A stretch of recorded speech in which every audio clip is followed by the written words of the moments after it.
So, this is Jerva, and he's talking about Evil Dead. Okay. So, there's this cabin. It's a bunch of people. They died.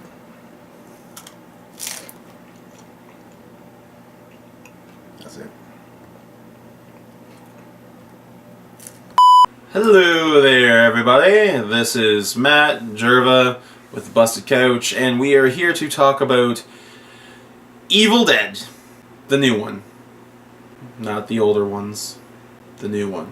And it was kind of meh. Yeah, really. I mean, it was okay. It wasn't. There's nothing you can really point to as being like terrible or bad in any way. But nothing extraordinary. No, it's the kind of movie that I would think there'd probably be people who'd be fans of it, because it certainly seemed good, but it didn't do anything for either of us. It existed. Yeah, I mean, it's slightly disappointing that it wasn't good, like super awesome or anything like that, but at the same time, it is also a relief that it wasn't bad. Yeah. Like, it wasn't bad. Just didn't... It wasn't like New Nightmare on Elm Street here, so... Oh. I mean, there's lots of gore, and there's, like, shit going down, and some very near quotes, and a really stupid thing after the credits that I didn't think really needed to be there. Yeah, I mean, I don't really have anything else to say. Yeah. Like, I mean, it wasn't shot bad or anything like that. Like, the camera camera work was decent. The actual direction was actually pretty cool. Yeah. The writing is the weakest part. It really was. Like, it didn't feel like it had a lot of character to it, I guess you could say. It really, like, the opening is just horrible exposition, where, like, the guy drives up, is like, "Hello, old childhood friend. This is my girlfriend. You're a nurse, are you not? Yes, I am. This is your other friend, high school teacher. Now let's meet your sister." Everything else was good. Yeah. Like, the needed main more. girl, I don't know her name. She was great. She was, like, her acting was awesome. Yeah. But she was all deadite-y and taunting everyone. Yeah, they had the Deadite thing going down really well. Yeah, the Deadite stuff was good. Like the opening bits where it shows like when he's like reading from the book, and it shows the like actual like camera on a stick being ran through the forest sort of thing. It's really good. Yeah. I was expecting at least one evil hand crawling around at some point. Yeah. Didn't get that. Yeah, no. So anyway, if you're like a fan of horror movies in general, I guess you could go see it. Yeah, it's probably actually, be okay. Like, for a modern horror film, it's actually pretty solid. Like, I don't know if I'd recommend going to see it in the theater. Yeah, I don't really think I would. I can't think of anyone who would like have to see this movie. Like, if you're an Evil Dead fan, yeah, you're gonna be a little disappointed. But and saying as I know it was initially they got an NC-17 and then had to like re-edit it a bit to get it down to an R for the theatrical you're probably release. going to be waiting for the better version. Yeah, you may as well wait. It's probably a little better to get the unrated version when it comes out. Maybe go see it, but... Yeah, maybe if you really want to. Yeah. I mean, it's not... I can't not recommend it, but at the same time I can't think of anyone who like would really need to see this. So yeah. So... It exists. Yeah, it exists. So now we should probably talk about the movie in a little bit more depth and detail. So spoilers now. Okay. It starts off with a scene that I think is completely fucking useless and shouldn't be there. It doesn't start as you'd think with the group of kids.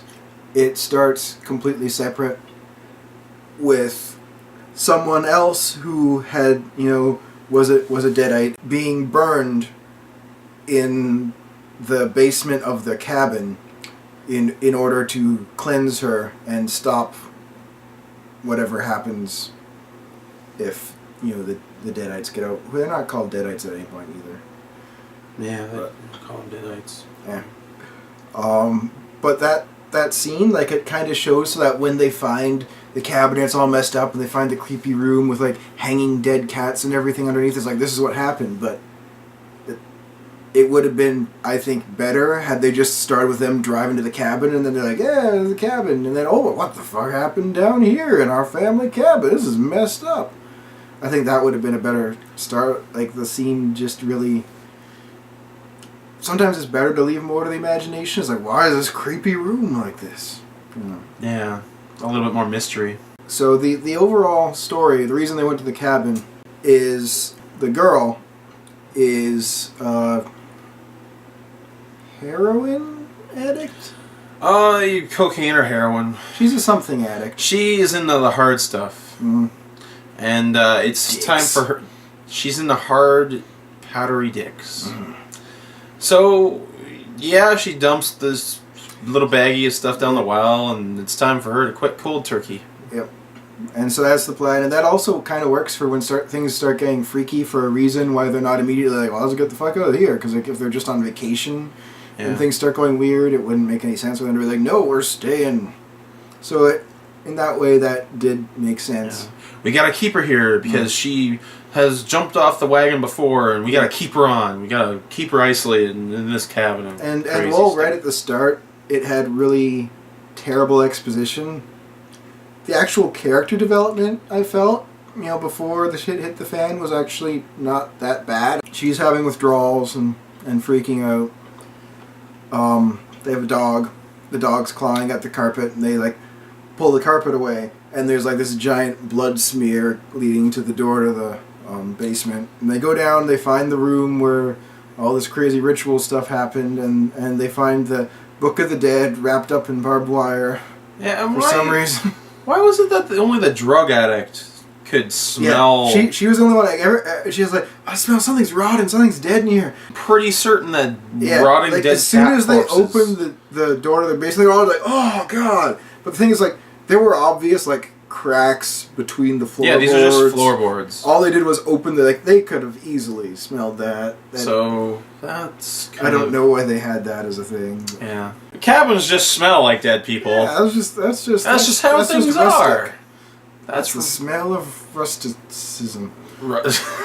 Rusticism. Anyway, Yeah, they go down. They find the book, and then so of course the scholar, to use the 5 character types from Cabin in the Woods, he starts reading the book. He of course says the words because he's an idiot. There's like obvious like scroll, like someone has written on the Necronomicon, it's like, don't read or say or think these words, God. And then he's like, what are they? Like the words are like completely scribbled out and blacked out. So he's just like, I'm gonna take some paper and scribble them out and then say the words. So he says it. Mm-hmm. And then immediately through the woods, Yeah. and then she throws up outside because she sees that thing. Yeah, she sees. Her evil self. Yeah. And she's freaking out, and they're all like, it's just the drugs, you're crazy. So she steals the keys to the one car and like tries to drive away, and then sees evil her standing in the road, and she like freaks out and swerves and into a river. Yeah, and then she gets out and starts walking through the river. Yep. She goes, and then she gets tree raped, because you gotta have a tree rape. Yeah, it's an Evil Dead movie. There's always tree rape. Well, there's actually only tree rape in one of the Evil Dead movies. Well, I don't care. In my opinion, there should always be tree rape in an Evil Dead movie. In any movie, really. So that happens. And then they find her, and they get her back. She's all freaked out, and she's like, we need to leave. There's something here. They're like, okay. And then she slowly turns into, actual full-on Deadite version. Yeah, she boils herself in the shower. Then they give her a nice big needle and to knock her out for the night, and then she like immediately walks out with a shotgun, blasts a hole through the window, Catches her brother a little bit. and then vomits like the entire contents of her stomach, which is mainly blood apparently, onto the nurse girl's face, which was pretty awesome. And she freaks out, like rolls, like kicks her down into the basement. And then she goes to wash off and pretty much immediately gets infected and starts freaking out. Yeah, and then she's decided got... she should cut her face off. Yeah, because that's the next page in the book. Yeah. Because it's like got a step-by-step instruction list of like what this demon needs to do. The book's kind of weird because in this version, the Necronomicon isn't really the book of the evil. It's more like a book of like, this is what the evil will be. Here are the steps of it and how to fight it. This is demon recipe. But it's also what summons it. So I'm not really sure if the book was written for or against the evil. But anyway, the professor man goes in to check on her, and she's of course cut her face off, and he freaks out and falls on the toilet. Well, she slips on part of her face that's laying on the floor. Her cheek that's on the ground. And then she stabs him, and then picks it like with a piece of the mirror that she'd been cutting her face off with, like. And then she picks up a needle, and stabs him like a whole bunch of times, a all over dozen the place. times, like in the face And and, then through the his hands, and then like the the needle breaks off. He's like under pulling it like like in his out of his occipital area right Yeah. here. It's like, oh, that sucks. Then he So they fucking get him out kicks to the her or whatever, right? Yeah, he kicks her away, and then he like takes like a broken piece of, was it the sink or the toilet Sink. Yeah. Takes part of the sink and like bashes her skull in. She's trying to kill me. And it's freaking out. So they take him to the shed, and they're like, tending to his gaping shoulder wound, and they just like duct tape some gauze, like, you're good. Yeah. And he's kind of mumbling about how it's because of the book and the evil and everything, and they're like, yeah, you've just lost too much blood. They send the brother's girlfriend in to get some stuff for him, and of course okay, number one thing in a horror movie, you don't go off by yourself. Yeah. And then the basement door like blows open, and of course her response is like, I should go check that out. The sister's down there. She's acting like the sister's like, why did you lock me down here? What's happening? I can't move. And so she goes down and gets dragged in there. And the sister starts being all creepy and deadite weird with her. And she grabs a box cutter to use as a weapon. And deadite sister bites her hand and then like grabs a box cutter and like cuts her tongue, makes out with her. And then the brother comes and like drags her out of there. And then goes back with the professor guy, and they're talking more about what's happening, because he's all like, it's the book, things are going bad, and they're like, this is good, it's all good, it's fine, nothing, it's normal. He's just like, no. Anyway. Yeah. While they're talking, yeah, the evil starts from the bite, like going up her arm. So she takes like an electric meat cutter and just like cuts through her arm, including the bone, which seems like it'd be pretty hard to do with that. Yeah, I don't think it would take a while. Yeah. So she cuts her arm off, and they like hear her screaming and come in, and she's like hanging there, like just as like her arm's hanging by a bit of like skin, and like finally like falls down. She's like, I feel so much better now. And this is the point where I thought that maybe we'd get some evil hand action. Yeah.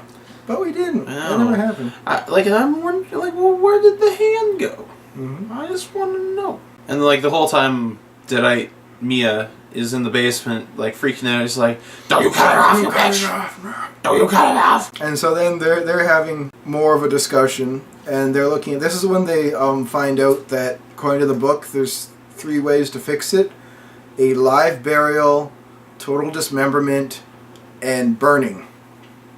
And basically, the brother's like, I'm not going to do that to my sister. Maybe she's okay. Maybe it was just like... Maybe she's just crazy. Maybe she just got a disease. She just inherited it from our crazy mom. And the other guy's like, what the fuck is wrong with you? This is not normal. Then it's time for nails. Yep. These guys, they get nailed. Yep. Because cutting off her arm did not stop her from becoming a deadite. And she picks up a nail gun and just starts shooting everybody. By the way, nails from a nail gun don't do this, but... No, they're like going like through like his arm completely. Like, yeah. Also, they didn't seem that long, but the nails are like in and like out the other side. Like these are like nails. Yeah. This is like a bolt thrower. Yeah. Like... So she gets them both, and the professor's got them through his arm, and her boyfriend has some in his leg. And then she lights up the teacher guy with like a dozen more. He like actually gets like his hand like nailed to his chest and everything. That poor fucking guy. And so that's when the brother like tackles her. He starts going for shotgun. Yeah, get it before she does. Yeah. And he looks up into the reflection on the TV. She's like walking at him with a big crowbar. Yeah, and just starts beating on him. And then until she takes a couple nails and turns around. And the professor's managed to like pull some nails out of him. He's got the nail gun. He like keeps firing it into her face until like he's out of shots. At which point she just comes up and starts beating him with the crowbar and splits his hand. Yeah, just destroys his hand. And then like as she's going to like beat his face off with the crowbar, her arm with the crowbar, her last remaining arm, gets blasted off with a shotgun by her boyfriend. Ex-boyfriend. Consider this a divorce. And then she kind of crawls over and apparently just dies. Where she, all of a sudden she's back to her normal self. And she's like, my face hurts. What happened? And she's dead. Just kind of like, why aren't you? Shouldn't you still be like running around all creepy and dead? Okay. He drags the teacher guy out like and props him up against the Jeep. And he goes in and he starts pouring gas over the whole place. Like, I'm gonna burn it. And then he hears his sister singing the old lullaby that their mother used to sing to them. He's like, I can't do it. He runs and in very much the same way as when Ash made the like lock for his stump and attached it to the chainsaw and everything. Yeah. There's like a montage exactly like that him making a defibrillator out of like a battery and some needles and stuff. Because he's changed his mind, and his plan is that the live burial is what he's going to do. He's going to go down, get her, sedate her, bring her up, bury her alive, then dig her up again and revive her. Anyway, so he goes down to try and find her. And she, of course, jumps on him and starts hacking up with a box cutter. And, like, ducks him into, like, a well or something. Something in the corner? I don't know what it is. And he's basically drowning when he's saved by the guy who's, like, completely fucked up. Yeah. By the guy that's full of nails. Yeah, full of nails and needle holes, and he's got, like, a giant gash in his shoulder where they're used to. And his fucking hand is fucked. He only has one hand, basically. Like... He comes up with the crowbar, bashes her, but not before she stabbed him with the box cutter. He's got the box cutter, like, lodged in his stomach, just pulls it out. Out of everything that should have killed him, he finally dies. Like, the box cutter was the final straw. Yeah, I was totally rooting for this guy to be the final hero and like live.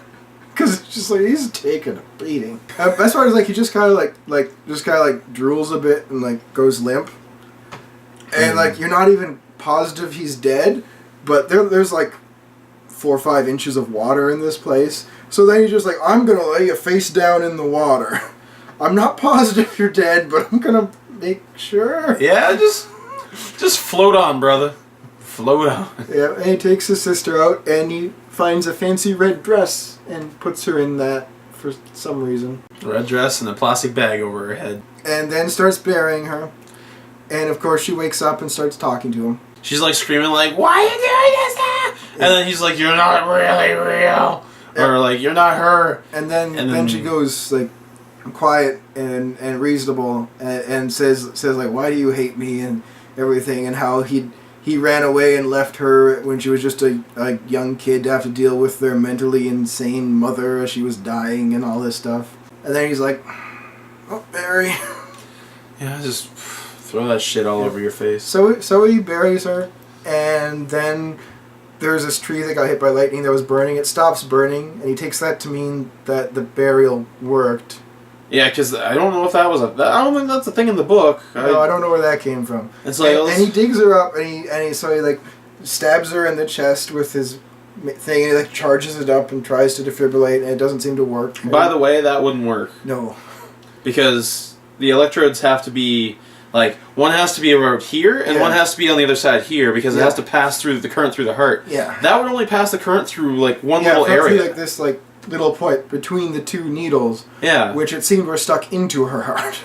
Yeah, and if it's stuck into your heart, it's just gonna fuck your heart up if it starts beating, so it does... But it's okay, it didn't work anyway. But then she just kind of stands up, like, he's like, oh, like... Pulls it away and takes the bag off and like wipes her hair out of her face. And he thinks that she's okay. Yeah, and he just gets up and walks away, and then he hears her and turns around, and she's standing there, and also like, she had like 3rd-degree burns and everything from before. Yeah, she's and, just like sliced Wolverine her tongue in half. All that's gone. Even like the blood and everything. She's just clean. Like, it's like, I'm good again. I respawned. They hug. And he's like, oh, that's awesome. I'm gonna go get the keys. And he goes inside to get the keys to the Jeep. And gets stabbed in the neck by a deadite version of the teacher guy. So he throws the keys to his sister and like pushes her out, slams the door shut, grabs the shotgun, and like aims it at the guy, and then aims it at a can of gas and just shoots it, and like the whole place goes up. Again, physics. That won't work. No. Because you shoot a gas can, unless there's a spark or actual fire. Yeah. It's not going to cause it to explode and ignite. Like you have to have like. Because it was a plastic gas can. There's nothing Yeah. that would have done this. Nothing that wouldn't have happened. But anyway, it did. Yeah. And then that was technically all 5 of them had died, even though one of them was magically alive again. Yeah. So like it and required apparently 5 deaths. 5 deaths was what it needed to summon The blood rain. whoever the fuck. So then it starts raining blood. Creepy thing just crawls out of the ground. And then his she sister has is to fight now Yeah. the main protagonist. Yeah, after magically being the villain. coming back and having been the like first one who turned and the main deadite, she's now the protagonist.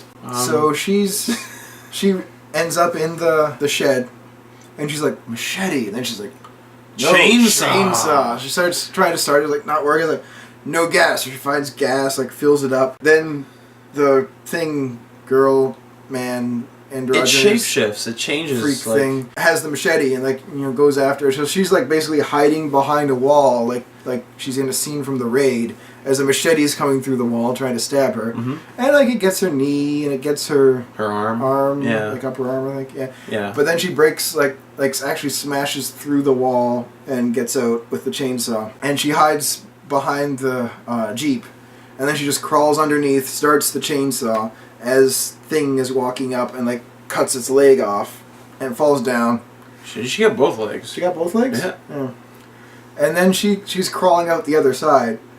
And apparently it has just crazy superhuman strength. Cause Out of nowhere. If it did, it should have been able to have killed her much sooner. It should have been able to just at this get point, up. it's just like, oh, I'm just gonna like knock the Jeep over on you. And she rolls out of the way, but it like pins her arm like right on the wrist underneath the roof.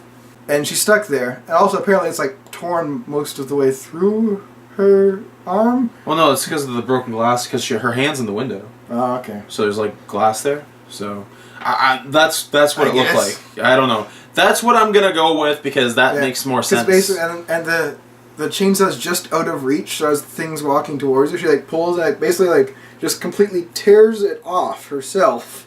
Yeah. And has like this like pointy shard of bone sticking And- out of her arm. And well, she should have blooded it. Yeah, and she Um, grabs the chainsaw and like Thump. hacks her up and like through the face and then after doing that, apparently then it ends and the rain of blood ends and the body just sinks back into the ground and everything's good. That's the end.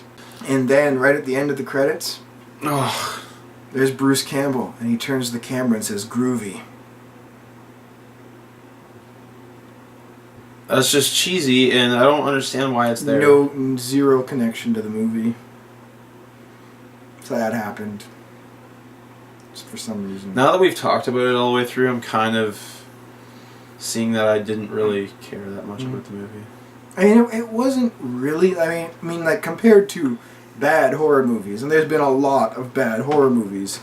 It's not really bad. It's just kind of dopey, and like as far as like the actual like the atmospherics, cinematography, all that is really nice. The actual like Deadite stuff and their voices and the sound work and everything is really good.